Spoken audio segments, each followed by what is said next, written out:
وقتی شونه هات رو نمیتونی بیاری بالا یعنی شونه هات داره یخ میزنه. بیا آبش کن. حرکت اول به پشت به صورت تاق باز بخواب. چوب پیلاتس رو با هر دو دستت بگیر. پشت دستت باید به سمت بالا باشه. دستات بیشتر از اردشان باز. حالا آروم تا جایی که میتونی ببر به سمت بالا. ببر بالا. بالا. یخش آب کن.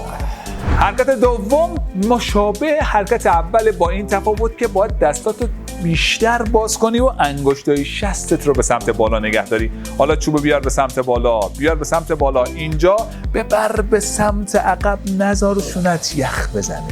حرکت سوم یک طرف چوبو بذار کف دستت. دستتو مشت کن. حالا با کمک این دست دیگت این دستو ببر به سمت بالا که دامنه ابداکشن شونت رو اصلاحش کن.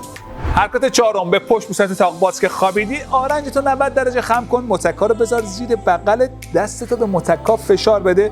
حالا یه طرف چوبو بذار کف دستتو مشت کن. حالا آروم شونتو به سمت خارج بچرخون که این دامنه در شونه یخزده از همه بیشتر محدود میشه. این حرکات مخصوص اون کسیه که نمیتونه لباسش رو تنش کنه. پس حتما براش بفرست.